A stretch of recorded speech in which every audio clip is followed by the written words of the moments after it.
봄의 갈림길이라고 할 수 있어요. 그렇다면 4월은 봄의 향기를 느끼는 그런 달이라고 할 수 있습니다. 주님의 크신 사랑과 또 은혜로 4월 첫 주를 맞이하면서 첫 주 예배를 드리도록 인도하시는 하나님께 감사합니다. 아멘. 다음 주일은 종료주일입니다. 또 다음 주 고난 주간이 시작되면서 부활절에 모든 교회가 함께 모여서 예배 드릴 수 있는 그런 환경으로 준비되었으면 좋겠습니다. 주님의 고난을 기억하면서 지내는 사순절을 이제 끝으로 해서요. 일상생활의 온전한 회복이 이루어지기를 소원합니다. 오늘 본문에 기록된 말씀, 예수님께서 예루살렘에 입성하셔서 최후의 일주일 보내는 과정 중에 일어난 사건입니다. 이 사건에 대해서 마태복음 26장과 그리고 마가복음 14장에서 6월절 이틀 전인 무교절에 일어난 사건으로 기록하고 있어요. 반면에 요한복음에는 6월절 엿새 전에 일어난 일로 기록하고 있습니다. 공간복음의 기록과 요한복음의 기록에는 그런 약간의 차이가 있지만 내용은 비슷합니다. 예수님께서 예루살렘에 입성하시고 이제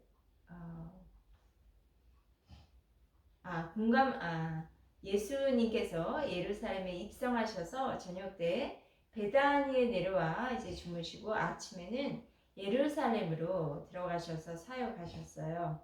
베단이라는 곳은 예루살렘에서 거리가 5리쯤 된다고 기록하고 있습니다. 우리는 몇 킬로인지 아십니까? 심리가 4km. 네, 그래서 2킬로 정도입니다. 이 베다니는 예루살렘에서 아주 가까운 마을이라는 것을 알 수가 있어요. 오늘 이야기의 무대는 바로 베단입니다. 예수님께서 예루살렘에 입성하시고 저녁 때는 감람산에서 쉬기도 하셨다 그렇게 기록을 하고 있는데 베다니에 머무셨다 그렇게 기록도 하고 있습니다. 예수님께서 최후에 일주일에 사역을 하시던 중에 베다니에서 일어난 사건을 기록한 거예요. 베다니는 죽었던 그런 나사로를 예수님께서 살려주신 곳이고요. 나사로와 또 그의 아들이 마르다 또 마리아가 남매가 살고 있는 그런 마을입니다. 예수님께서 베다니에 계실 때 마리아가 비싼 향유 순전한 나가 한 근을 가져다가 예수님의 발에 붓고 자기 머리털로 예수님의 발을 닦았습니다. 그러자 가룟 유다가 화를 냅니다. 그 이유는 비싼 것을 팔아서 이 가난한 자들을 위해서 사용할 수 있는 것을 지금 예수님의 발에 낭비하느냐? 그렇게 책망한 거예요. 여러분이라면 마리아가 한 일에 대해서 무엇이라 반응하시겠습니까? 아깝다. 네, 300데나리온의 가치 있는 그런 순전한 나드 한 근 향유를 그런 쓸데없는 일에 허비한다 할까요? 오늘 본문을 중심으로 헌신이라는 제목으로 함께 은혜를 나누고 싶습니다. 오늘 짧은 기록 속에 우리는 나사로의 마르다, 마리아의 헌신을 볼 수 있는데요. 성경은 나사로 남매와 예수님은 친밀한 관계였다고 소개하고 있어요. 특히나 죽었던 나사로를 예수님께서 살려주심으로 나사로 3남매에게 예수님은 아주 평생의 은인이 되었던 것이죠. 예수님께서 최후의 일주일을 예루살렘에서 지내시는데 그곳에 베다니에 오셔서 지내실 때에 나사로와 그리고 마르다, 마리아는 예수님께 최선의 헌신을 다했을 것입니다. 오늘 본문의 기록 외에도 나사로와 마리다 또 마리아에 대한 기록을 통해서 이 3남매가 예수님에게 어떻게 헌신을 했는지 발견할 수 있습니다. 1절 말씀 같이 읽도록 하겠습니다. 시작. 6월절 엿새 전에 예수께서 베다니에 이르시니 이곳은 예수께서 죽은 자 가운데에서 살리신 나사로가 있는 곳이라. 2절입니다. 시작. 거기서 예수를 위하여 잔치할세 마르다는 일을 하고 나사로는 예수와 함께 앉은 자 중에 있더라. 이 마태복음과 마가복음에는 나병 환자 시몬의 집이다 그렇게 기록되어 있어요. 네, 이날 예수님을 대접한 집은 나사로의 집이 아니라는 것이죠. 나병에 걸렸다가 지금 예수님의 은혜로 고침받은 시몬이 예수님과 제자들을 초청해서 잔치를 열었던 것 같아요. 지금 예수님을 대접하는 것은 나사로 가족이 아닌데도 불구하고 마르다는 예수님을 위해서 그곳에서 열심히 일합니다. 보통 나도 손님으로 초대되었으면 다 발장 끼고 소파에 걸터 앉아서 대접을 기다리고 있지 않습니까? 그런데 마르다는 그렇게 하지 않아요. 예수님을 대접하기 위해서 주방에서 그가 현재 할 수 있었던 것은 주방에서 음식을 만들거나 준비하는 일을 했다는 것이죠. 우리도 예배에 초청을 받았어요.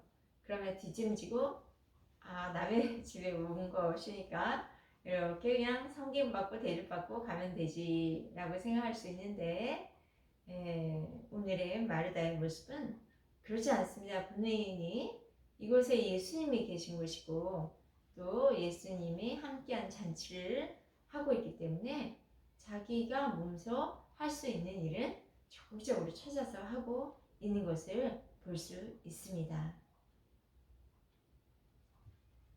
자, 혼인잔치 집에 많은 손님들이 또 오게 되겠죠. 그러면 그 혼인잔치 집에서는 일반적으로 그 동네 사람들이 다 모여서 도와주는 것은 일반적인 일이었습니다. 그런데 지금은 혼인잔치가 아니라 예수님을 위한 잔치예요.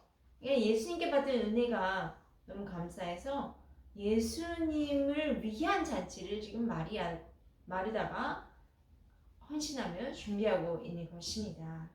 그런데 마르다는 예수님을 초청한 그 집 사람을 도와서 예수님에게 좋은 음식을 대접하기 위해서 남의 집이지만 정성스럽게 자기의 몸을 들여서 일을 하고 있다는 것을 볼 수 있습니다. 마르다처럼 우리가 하나님을 섬기는데 좋은 것으로 하나님을 섬기기 위한 일꾼이 되어야 합니다. 그냥 형식적으로, 의무적으로, 습관적으로 그렇게 하는 것을 하나님 기뻐 보실까요? 우리의 예배 가운데서도요, 습관적으로, 의무적으로 마치 섬기지 아니하면 하나님께 심판 혼날까봐 그런 마인드로 섬기는 것이 아니라 하나님이 우리에게 좋은 것을 주시는 어떻게 보면 우리에게도 예수님 평생 은혜는 아닙니까? 우리를 이렇게 살리시고 우리가 구원의 은혜 가운데 그리고 하나님의 나라를 누리면서 살아갈 수 있는 이 복된 이 순간이 있는 것은 평생 은인이신 이 예수 그리스도의 십자가 대속의 은혜로 말미암아 부활의 영광으로 말미암아 우리가 살게 되었기 때문에 우리도 그 좋은 것을 드리며 정성을 다하여서 예배뿐만 아니라 우리 모든 삶 가운데서 하나님께 몸으로 내어드려서 섬기기를 기뻐하는 그런 자세가 필요합니다. 자, 2절을 다시 보시면 거기서 예수를 위하여 잔치를 할세 마르다는 일을 하고 나사로는 예수와 함께 앉은 자 중에 있더라 라고 했어요. 그러면 나사로는 어떻게 했는가? 주님 베다니에 오시면 언제나 그 옆에 예수님이 함께 앉아있는 사람이었어요. 그러니까 게을러서 일하고 싶지 않아서 예수님 옆에 지금 그냥 있는 것인가요?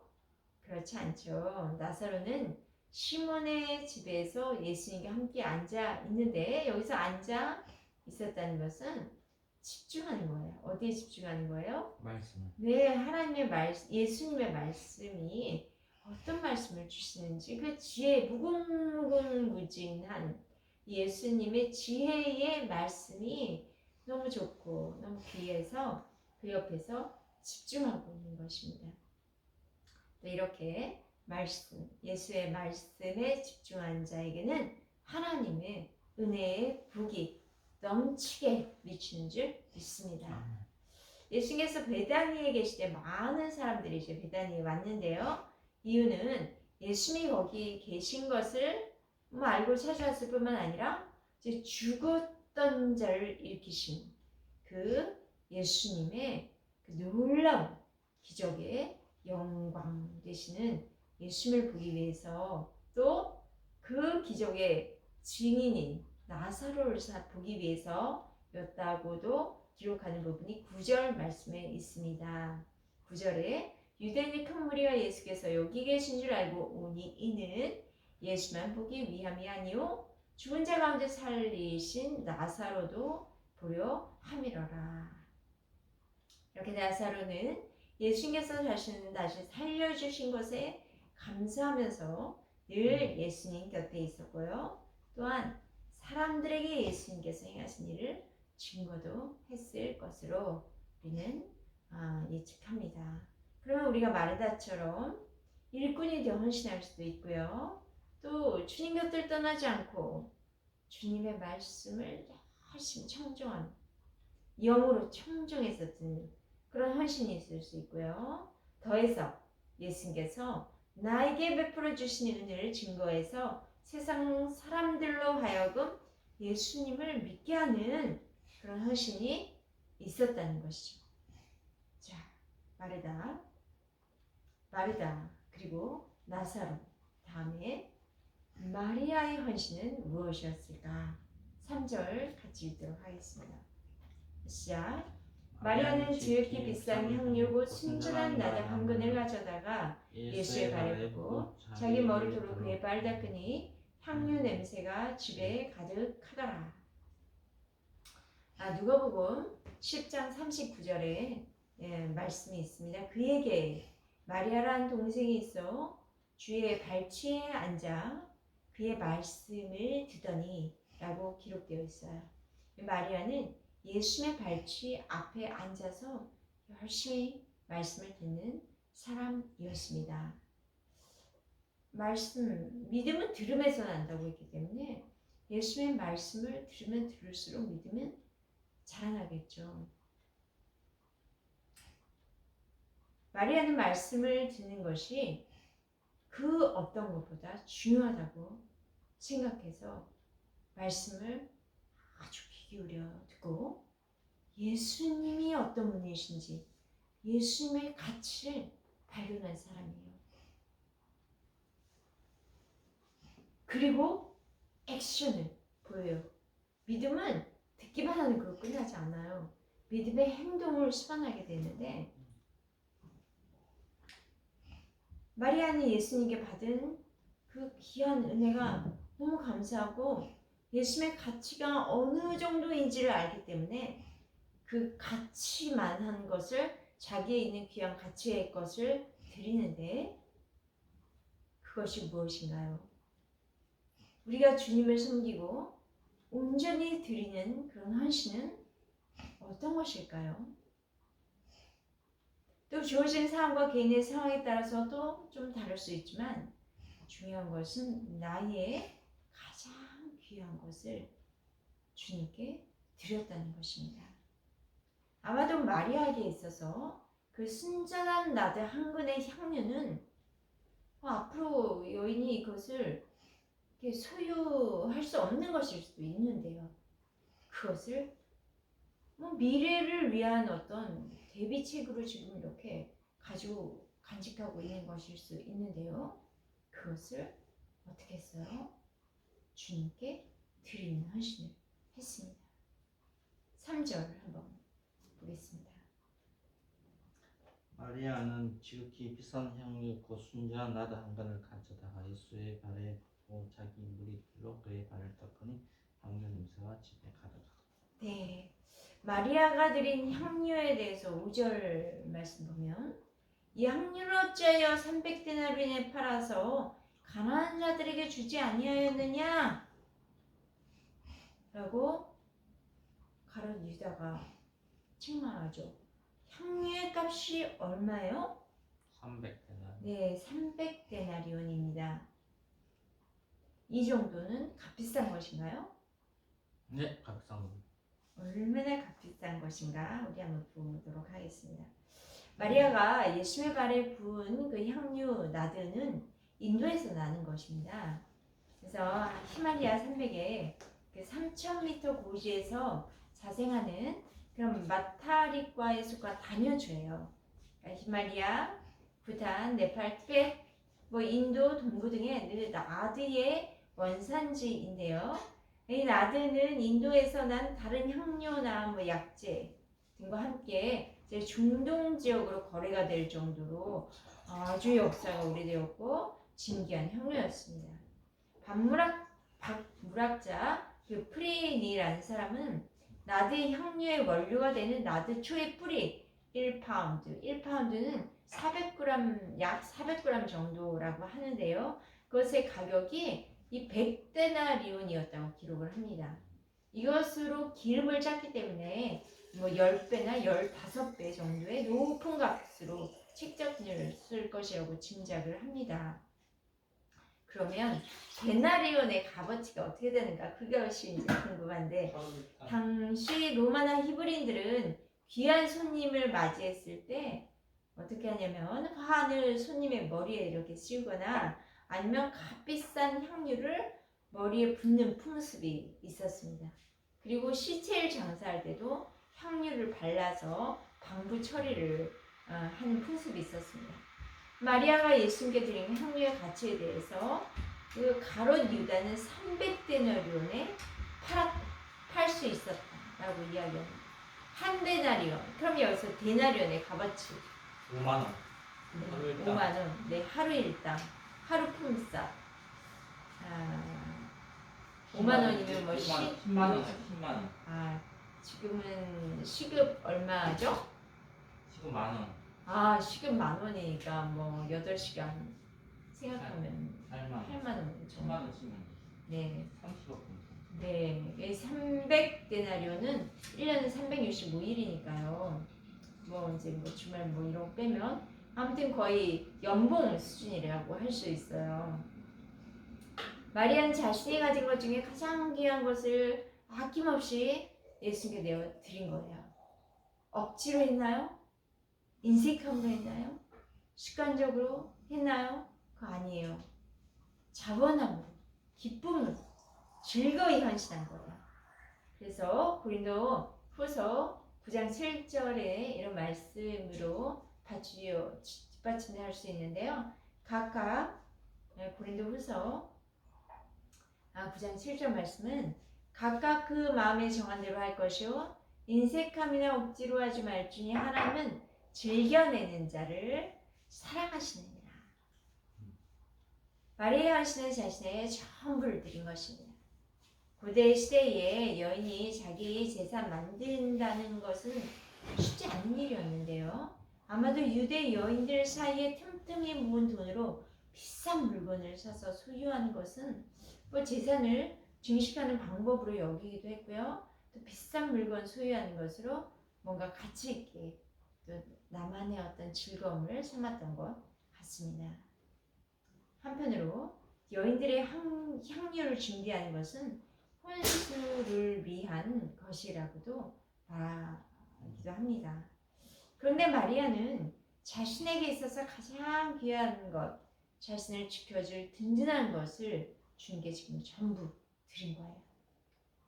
여러분, 나에게 지금 가장 귀한 것, 날 지켜줄 만한 뭔가 든든한 것 다 하나씩 가지고 계시지 않습니까? 생각해 보세요. 하나씩쯤 있을 거야. 눈앞에 이렇게 묵상되어지고 눈앞에 떠오르시는 그런 것들이 있는데 그것을 주님의 발 앞에 쏟아 부을 수 있습니까? 마리아의 신앙 고백은 나의 가장 귀한 것을 이보다 더 가치 있으신 예수님께 전부 드립니다. 라는 고백이었죠. 마리아가 이렇게 한 것은 주님께 무엇을 받을 걸 기대하고 기브 앤 테이크로 드리는 것이 아니라 이미 받은 은혜가 얼마나 크는지, 예수님의 가치가 얼마나 위대하신지 거기에 감사해서 드리는 헌신이었습니다. 요한복음 11장에 기록된 이 나사로의 부활에 대한 이야기와 또 12장에 기록된 마리아의 헌신에 대한 이야기가 쭉 이렇게 흘러가며 이어져 연결되어 있는 것을 볼 때에 이 마리아의 헌신은 나사로의 부활과 아주 밀접한 관계가 있다는 것을 암묵적으로 보여주는 것이라고 할 수 있어요. 죽었던 오라버니를 예수님께서 다시 살려주셨습니다. 또 예수님께서 베풀어 주시는 그 은혜를 생각할 때마다 말로 다 할 수 없는, 표현할 수 없는 그런 은혜였던 것이죠. 따라서 마리아는 예수님에게 자신에게 있어 가장 귀한 것이자 자기의 전부라 할 수 있는 그런 값진 것, 향유를 드린 것입니다. 마리아는 예수님을 가장 높으신 왕이시오, 가장 귀한 나의 로드, 주님으로 고백한 것입니다. 당시 왕에게 향유를 붓거나 귀한 손님이 오면 향유 부어드리는 그런 관습이 있었거든요. 마리아에게 예수님은 왕이시며 가장 귀한 분으로서 향유를 그에게 부어드린 것이죠. 주저없이 향유를 내어드리며 부어드린 것입니다. 예수님은 여러분에게 어떤 분이십니까? 어떤 분은 흥정의 대상으로 여기시는 분이 있어요. 내가 이거 드리면 어떤 거 주실까? 뭐 이런 거. 예수님은 우리의 왕이시며 우리의 구세주, 구원자, 또 나의 로드, 주인 되시는. 그래서 우리의 왕이시고 주인이시고 구세주이신 예수님께 우리도 가장 귀한 것, 그만한 대우를 할 그만한 그런 것을 드릴 수 있는 저와 여러분이 되었으면 좋겠습니다. 4절과 5절, 6절에서 또 7절까지 한번 읽어보도록 할까요? 시작. 제자 중에 하나로서 예수를 잡아줄 가롯 유다가 말하되 이 향유를 어찌하여 300데나리온에 팔아 가난한 자들에게 주지 아니하였느냐 하니. 6절. 이렇게 말하면 가난한 자들을 생각함이 아니오 그는 도둑이라 돈길 맞고 거기 넣는 것을 훔쳐 감 잃어라. 7절. 예수께서 이르시되 그를 가만 두어 나의 장례할 날 위하여 그것을 간직하게 하라. 그러니까 마리아가 향유 붓는 것을 보고 가롯 유다가 화까지 내요. 이 비싼 향유 300데나리온에 팔아 가난한 자들에게 줄 수 있었는데 왜 이렇게 비싼 것을 한꺼번에 발에다 쏟아붓는 낭비를 하는가. 그런데 본문을 보니까 사실 가롯 유다는 내심 갖고 있던 마음이 있었다는 거예요. 이렇게 비싼 것을 예수님께 드리면 예수님께서 재정 담당하는 나한테 맡기실 텐데 그걸 팔아 가난한 사람들을 돕고 돕는 척하고 일부는 내가 가져갈 수 있는데 하는 뭐 이런 아쉬움이 있었겠죠. 근데 그냥 쏟아 부어 어떻게 보면 발에 부어서 땅에 흘러가 버렸으니 아무것도 남는 것이 없다고 여긴 것입니다. 그런 유다를 향해서 예수님께서는 그녀를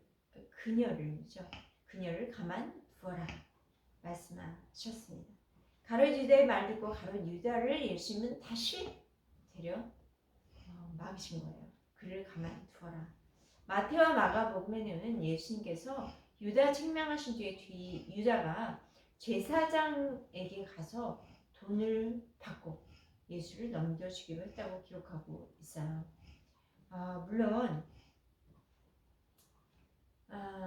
물론 이 사건과 직접적인 연관성이 없을 수도 있지만 마태와 마가는 예수님께서 마리아의 헌신을 받으시고 유다를 막으시고 책망하신 것이 유다의 마음에 예수님에 대한 어떤 원망 이런 것이 있었다는 것을 암시하고 있는 것이죠. 우리가 책망을 듣거나 꾸지람을 들을 때 자신의 잘못을 빨리 인지하고 고치는 자세가 필요해요.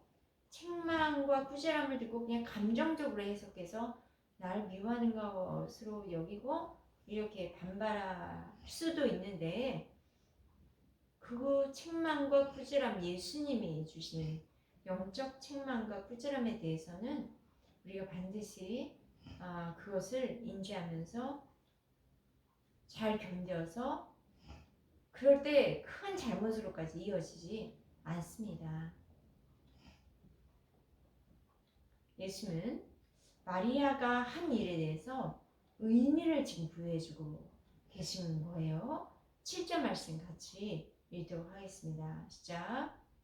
예수께서 이르시되 그를 가만두어 나의 장래를 날 위하여 그것을 간직하게 하라. 마리아는 예수님께서 고난받으시고 죽으실 것이라 믿고 예수님에게 지금 향유 부어 드렸나요? 아니요. 네, 아니에요. 그런 말씀은 없어요. 그런 상황도 아니죠. 그런데 예수는 마리아의 행위를 예수님의 장래를 위한 것으로 이렇게 결합시켜 주셔서 인정을 해 주셨습니다. 우리가 믿음으로 살아간다는 거 말이에요. 믿음으로 살아가는 것은 좀 의미 부여, 거기에 가치를 설정하는 것에 있습니다. 우리의 말과 행동에 어떤 의미를 부여하는가 하는 것이 참 중요하지 않습니까? 이것은 또 해석이라고도 어떤 해석을 하는가가 참 중요하다고도 이야기할 수 있어요. 우리 말과 행동에 대한 해석을 어떻게 하는가? 이 마리아의 예수님에 대한 헌신을 가롯 유다는 허비한다고 지금 해석을 했는데요. 그리고 그렇게 의미를 부여했는데 예수는 마리아의 예수님에 대한 헌신이 나의 장래를 위한 거룩한 헌신이라 그렇게 의미 부여해주고 가치를 부여해 주십니다. 우리는 우리의 신앙이 어떤 의미 부여하는가 중요합니다. 다른 사람의 신앙에 대해서도 우리는 그냥 판단하고 비판하기보다는 긍정적이고 성경적인 그런 의미를 부여하고 해석하면서 그를 인정해주고 칭찬하고 더 나아가 축복해주는 그런 신앙이 되시길 바랍니다. 그래야 교회 공동체가 건강하게 성장할 수 있는 것입니다. 왜 그렇게 했냐? 책망하는 그 유다와 같은 부정적인 의미, 특별히 교회에 열심히 행하는 분들에 대해서 교회도 열심히 봉사하고 헌신하기 때문에 이런 말 저런 말 듣게 될 수도 있어요. 왜? 아무것도 안 하면 이런 말 저런 말 들을 일도 없거든요. 그런데 행위가 자꾸 드러나게 되고 열심히 하시는 봉사하시는 분들 그들에 대해서 좋다 이렇게 판단하고 지적질하기보다는 좋은 가치 있는 의미 부여를 해서 주님을 위해서 그게 다 사람을 위해서 하는 일은 아니지 않습니까? 주를 위해서 하는 일에 헌신한 성도들의 마음을 아주 우리도 기쁘고 즐거운 마음으로 받아줄 수 있어야 합니다. 아멘. 부정적인 의미 부여를 한다면 헌신하고 싶지 않죠. 참 저도 많은 회개가 됩니다. 특별히 또 우리 남편이 저를 위한 헌신을 한다고 맛있는 거 사왔어요. 제가 이렇다 저렇다 그러면은 더 헌신하고 싶지 않을 것 같아요. 저라도 자녀들에게 맛있는 거 이런 거 이렇게 했는데 열심히 맛있든 맛없든 열심히 그를 위해서 했는데 이건 이래서 저렇고 저래서 그런 말 하면 열정이 안 생기죠. 그러면 더 이상 하고 싶지 않죠. 그러다 보면 교회가 또 멀어지게 됩니다. 긍정적인 의미 부여, 축복의 말, 또 기쁜 말, 감사의 말, 그런 것은 헌신한 성도가 에게는 더 기쁜 믿음의 세계로 나아가게 되고요. 또 성장하는 계기를 만들어 주는 것입니다. 마가복음 14장 9절 보면 이런 말씀이 있어요. 내가 이 마리아의 헌신에 대해서 의미 부여를 했는데요. 내가 진실로 너희에게 이르노니 온 천하 어디서든지 복음이 전파되는 곳에는 이 여자가 행한 일도 말하여 그를 기억하게 하리라 하시니, 예수님은 가난한 사람들은 항상 너희 곁에 있지만 나는 그렇지 않다고 말씀하시면서 마리아가 행한 일은 복음이 증거되는 모든 곳에 마리아가 한 그 일도 전하여서 기억되게 되리라 라는 말씀을 하십니다. 예수님의 말씀은 가난한 사람들을 돕지 말라 하신 말씀이 결코 아니에요. 가난한 사람들은 항상 있기 때문에 언제든지 너가 손만 내밀면 도와줄 수 있다는 거예요. 나를 향한 헌신, 예수님을 향한 헌신은 언제나 할 수 있는 것이 아니라 예수님께서 이 땅에 계실 때는 헌신으로 몸으로 헌신할 수 있지만 예수님 부활 승천하시고 나면 그럼 눈에 보이는 이제 예수님께 이 무엇을 가지고 이렇게 그 앞에 내어드리는 것은 어렵지 않습니까? 마리아가 행한 일은 지금 드려준 이 헌신은 영원히 주님이 오실 때까지 복음이 전파되는 곳에 증거될 것이다. 우리가 주를 위해서 한 일이 당장 눈앞에 보이는 열매로 맺혀지지 않을 때 어떻습니까? 전 그럴 때 약간 씁쓸했어요. 그런데 우리 주님은 허비되는 것이 아니다. 의미 부여해 주시고요. 예를 들면 우리 이렇게 예배 이후에 전도하러 나가지 않습니까? 이 전도에서 가끔은 전도하는 거 이게 어떤 헌신일까? 이게 뭐 아주 큰 헌신도 아니고 잠깐 지나간 사람 만나면서 전하는 이 복음의 메시지가 어떤 유용 가치가 있을까? 가끔씩 그런 생각, 뭐 매번은 아니고요. 생각이 들 때가 있는데 주님은 너는 그거 허비하는 거 아니야. 주님 오실 때까지 이 복음이 전파되는 일에 너는 지금 사용되어지고 있는 거야. 그렇게 인정받고 증거된 역사가 일어나고 있는 것입니다. 아멘. 자, 우리 예번 교회 가족들 모두가 마리아와 같은 헌신을 주께 드리셔서 우리가